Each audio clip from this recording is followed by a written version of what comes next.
75 दिन तक लोकतंत्र के महापर्व में घनघोर साधना करने के बाद अब प्रधानमंत्री नरेंद्र मोदी सागर की लहरों के बीच एकांत में रहेंगे। 5 साल बाद वो पल फिर आ रहा है जब पीएम मोदी भारत के उज्जवल भविष्य के लिए ध्यान मग्न होने वाले हैं। चुनावी नतीजों से पहले मोदी हमेशा कुछ न कुछ अलग करते हैं। 2014 के नतीजों से पहले पीएम मोदी ने छत्रपति शिवाजी महाराज को नमन किया था। 2019 के रिजल्ट से पहले पीएम मोदी ने केदारनाथ की गुफा में जाकर ध्यान लगाया था। अब 2024 के नतीजों से पहले पीएम कन्याकुमारी में स्वामी विवेकानंद रॉक मेमोरियल में ध्यान लगाएंगे, जिसका सियासी संदेश भी दूर तक जाएगा। सूरज की रक्तिम आभा, समंदर की मचलती लहरें और महासागर के बीच शांत सी शिला। विवेकानंद रॉक मेमोरियल कन्याकुमारी में इसी शिला पर बैठकर कभी स्वामी विवेकानंद ने ध्यान लगाया था। अब यहीं प्रधानमंत्री नरेंद्र मोदी ध्यान लगाएंगे। 1 जून को लोकसभा के अंतिम चरण का मतदान होना है। अंतिम चरण में 57 सीटों पर मतदान होना है, लेकिन अंतिम चरण का प्रचार 30 मई की शाम 5 बजे थम जाएगा।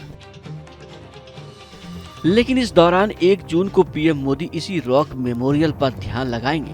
30 मई की शाम से 1 जून तक यहां होंगे प्रधानमंत्री नरेंद्र मोदी। पीएम मोदी पहले भी यहां जाकर स्वामी विवेकानंद को नमन कर चुके हैं। पीएम मोदी की विवेकानंद रॉक मेमोरियल में ध्यान लगाने की खबर क्या आई, इस पर सियासत भी तेज हो गई। पश्चिम बंगाल की मुख्यमंत्री ममता बनर्जी ने पीएम मोदी पर तंज कस दिया।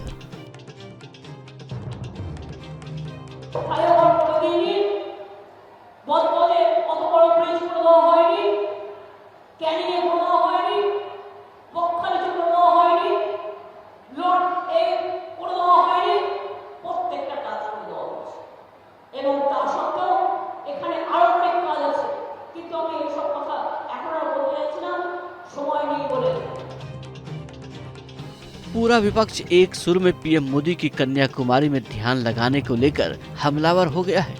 आरजेडी पूछ रही है, क्या इस बार भी पीएम कैमरा लेकर ध्यान लगाने जा रहे हैं? तो कांग्रेस इसे आचार संहिता का उल्लंघन बताकर चुनाव आयोग पहुंच गई। कैसे ध्यान कर पाएंगे प्रधानमंत्री जी? आपको असल में रिफ्लेक्शन करना चाहिए, आत्मचिंतन। और आत्मचिंतन बिना कैमरे के करिएगा। आपकी आदत है कि गुफा में भी जाते हैं तो 5 कैमरा पहले से सेट कर लेते हैं। 30 तारीख की शाम को शुरू करेंगे, जैसा कि घोषणा में आया है। तो ये आवश्यक होना चाहिए प्रतिबंध चुनाव आयोग द्वारा कि इसका प्रसारण न प्रिंट न देखने वाली मीडिया, विजुअल मीडिया के द्वारा प्रतिबंधित होना चाहिए। ध्यान के मुद्दे पर बीजेपी और विपक्ष में जुबानी जंग तेज हो गई है। जहां एक ओर बीजेपी दावा कर रही है कि 4 जून को 400 पार का संकल्प सिद्धि तक पहुंचेगा, तो वहीं विपक्ष कह रहा है कि जनता बीजेपी की विदाई का मन बना चुकी है, इसलिए इस बार परिवर्तन तय है। T news nation.